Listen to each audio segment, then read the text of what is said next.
Hello guys, I hope you all are doing well. तो अभी तक हम लोग ने ऑर्बिटल्स तक पढ़ा, ठीक है।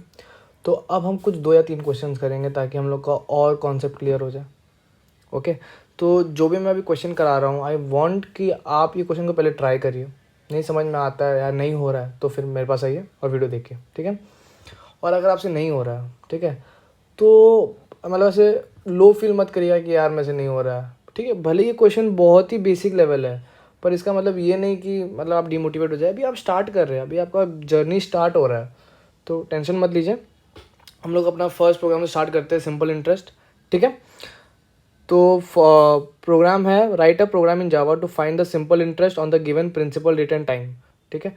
तो इसका क्या मतलब है? इसका मतलब ये है कि हम लोग को 3 वेरिएबल लेना पड़ेगा, पहले principal, rate and time, and फिर सिंपल इंटरेस्ट फाइंड करना। एंड फॉर्मूला गिवन है P/R/T/100। आप कोई भी एग्जाम या कोई भी जब आप सॉल्व करेंगे तो आपको फॉर्मूला हमेशा गिवन होगा, जो भी क्वेश्चन होगा, ठीक है। तो उसका टेंशन मत लीजिएगा। तो पहले हम लोग स्टार्ट करते हैं। हम लोग पहले वही जो टेम्पलेट है वो लिख लेते हैं, जो कॉमन टेम्पलेट रहेगा हमेशा, that is class and main.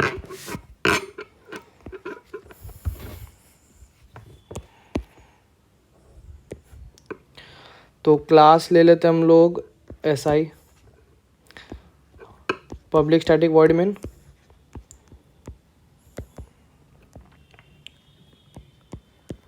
अच्छा देखिए, यहाँ पे पब्लिक स्टैटिक वॉइड मेन मैं PSVM लिखा हूँ, ठीक है। जब हम कंपाइलर में लिखेंगे तब हम PSVM नहीं लिख सकते, ये एरर आ जाएगा, ठीक है। खाली टाइम बचाने के लिए मैं PSVM लिख रहा हूँ और आगे भी PSVM लिखूंगा, ठीक है। आप कंपाइलर में मत लिख दीजिएगा, ठीक है। तो 3 वेरिएबल पहले, int P, int R, int T। अब देखिए P कितना ले, प्रिंसिपल 6000 ले ले, R 10%, T 2 years। अब एक वेरिएबल बनाते हैं इंट SI, जिसमें क्या लिखेंगे, स्टोर करेंगे सिंपल इंटरेस्ट। फॉर्मूला क्या है, P/R/T, उसको डिवाइड बाई 100, ठीक है। फिर इसको हम लोग प्रिंट कर देंगे ऐसा ही, ठीक है। बहुत क्लीन, बहुत सिंपल, कोई तामझाम नहीं, ठीक है। समझ में आ गया? चलिए अब कंपाइलर में चलते हैं। 3 वेरिएबल बना लेते फटाफट। Int P is equal to, क्या लिए थे हम लोग, 6000 लिए थे। Int R is equal to 10%, int time is equal to 2 years। तो int SI is equal to P into R into T by 100। अब प्रिंट कर देते हैं इसको।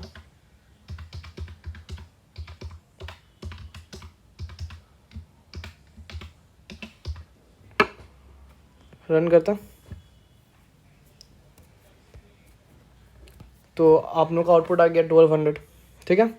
इसको आप निकाल लीजिएगा, ये आएगा 1200, ठीक है। अब देखिए आउटपुट स्क्रीन में खाली 1200 आ रहा है, तो मतलब अच्छा लगता है ना। अगर हम लोग लिखते हैं सिंपल इंटरेस्ट इज 1200, तो वो देख के अच्छा लगता है ना। ऐसे 1200 लिखा हुआ है, हम लोग कभी भी ऐसे देखे, रन किए प्रोग्राम को, तो क्या है, तो हम लोग को कोड देखना पड़ेगा कि क्या कर रहे हैं हम लोग कोड में। तो हम लोग खाली आउटपुट स्क्रीन देख के क्या करते हैं, हम लोग इसमें सिंपल इंटरेस्ट इज ये डाल देते हैं, ठीक है। तो क्या करेंगे हम लोग, बताइए, खुद ही बताइए आप लोग। एक प्रिंट लाइन जोड़ देते हैं, प्रिंट एलन नहीं प्रिंट होगा, ठीक है, क्योंकि हम लोग को नेक्स्ट लाइन में सेम लाइन में लिखेंगे।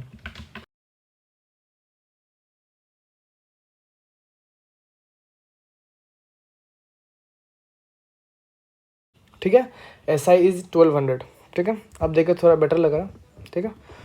इसको हम लोग एक ही लाइन में कर सकते थे, एक ही प्रिंट एलन स्टेटमेंट में लिख सकते थे। देख लीजिए कैसे, ठीक है।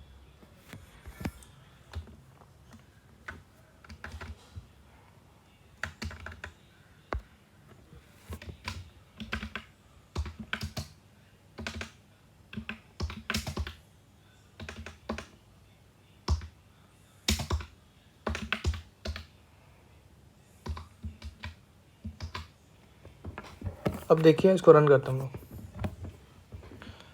SI इज इक्वल टू 1200 एक स्टेटमेंट में हो गया, ठीक है। अब देखिए SI इज इक्वल टू, ठीक है, प्रिंट एलन जो कोड्स में लिखते हो वो एज इट इज प्रिंट कर देता है, ठीक है। SI is equal to as it is print हो गया, समझ में आ रहा है। फिर SI का वैल्यू भी 1200 वो प्रिंट हो गया, ठीक है, समझ में आ रहा है। पर ये प्लस क्यों है, बीच में प्लस क्यों है ये? तो ये होता है कॉन्कैटिनेशन, ठीक है। ये हम लोग स्ट्रिंग में पढ़ेंगे, जब हम लोग स्ट्रिंग को एक्सप्लोर करेंगे ना तब ये हम पढ़ेंगे, ठीक है। अगर आपको इसको याद रखना है एक बार के लिए कि हम लोग को अगर एक लाइन में कुछ लाइन लिखना है और वेरिएबल का डेटा भी प्रिंट कराना है तो प्लस ऑपरेटर बीच में आ जाएगा, ठीक है। नहीं समझ में आ रहा तो प्रिंट स्टेटमेंट को एक एक करके भी यूज़ कर सकते थे हम लोग, अभी यूज़ किया, पहले प्रिंट लिख दिए फिर प्रिंट लाइन लिख दिए, ठीक है, एक लाइन में तो आ ही जाएगा।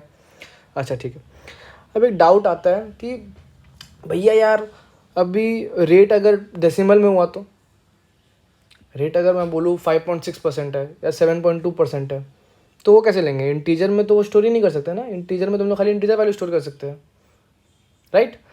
तो आज हम सीखेंगे फ्लोट एंड डबल, ठीक है। Float and double data type जो होता है उसमें आप डेसिमल वैल्यू स्टोर कर सकते हैं, ठीक है। ठीक है, समझ में आ गया। फ्लोट एंड डबल में हम लोग डेसिमल वैल्यू स्टोर कर सकते हैं, तो हम इसको यूज़ करके देखते हैं, ठीक है। तो एक काम करते हैं, हम लोग रेट को ले लेते हैं 5.2, ठीक है। तो पहले इसको फ्लोट कर देते हैं, क्या करेंगे पहले फ्लोट करना पड़ेगा, ठीक। अच्छा, जब हम लोग फ्लोट स्टोर करते हैं ना कोई भी, मतलब पहले 5.2 कर लेते हैं, 5.2, ठीक है। तो अभी ये नहीं चलेगा क्योंकि जब हम लोग फ्लोट में कोई वैल्यू स्टोर करते हैं ना तो उसके बाद हमेशा एक एफ लगा देते हैं, हमेशा, मतलब जो भी डेटा है उसमें एफ लगा देंगे, ठीक है। जैसे कि अगर 7.3 लेना तो हम लोग क्या करेंगे 7.3 एफ, 4.23 लेना तो 4.23 एफ, ठीक है। तब ये प्रॉपर चलेगा, ठीक है। इसको अगर हम रन करें अभी भी एरर देगा, देखिए देखते क्या एरर देता है, ठीक है। Incompatible types possible lossy conversion from float to int, ठीक है। कौन सा लाइन में? लाइन नंबर 15 में बोल रहा है, एरर दे रहा है जब हम लोग सिंपल इंटरेस्ट निकाल रहे हैं। तो ऐसा क्यों हो रहा है? तो देखिए फ्लोट में डेसिमल वैल्यू स्टोर होता है, ठीक। तो आर जो वेरिएबल है, जो रेट, उसमें डेसिमल वैल्यू है 5.2, ठीक है। पर हम लोग जो सिंपल इंटरेस्ट में कर रहे हैं, सिंपल इंटरेस्ट कौन सा टाइप का वेरिएबल है? इंट, ठीक है। तो अब हम लोग जब उस पर ऑपरेशन कर रहे हैं, उसको मल्टीप्लिकेशन कर रहे हैं, तो ऑब्वियस सा बात है P into R into T कर रहे हैं तो उसका आंसर भी डेसिमल में आएगा या आ सकता है, जरूरी नहीं आएगा पर आ सकता है, मोस्ट प्रॉब्ली आएगा ही, ठीक है। तो पर ऐसा ही तो इन टाइप का वेरिएबल है तो वो डेसिमल वैल्यू कैसे स्टोर करेगा? इसी कारण ही हम लोग आउटपुट दे रहा है। तो हम लोग जब यूज़ करें किसी फ्लोट वेरिएबल को तो उसको भी फ्लोट वेरिएबल में यूज़ करेंगे हम लोग, है ना। तो अगर इसको भी हम लोग फ्लोट ऐसा ही कर दें, रन करते हैं तो देखिए अब कोई दिक्कत नहीं आएगा। देखिए अब S I is equal to 623.99994, ठीक है। डबल भी यही काम करेगा, ठीक है, कोई दिक्कत नहीं है। डबल और फ्लोट दोनों यूज़ कर सकते हैं आप। Thank you.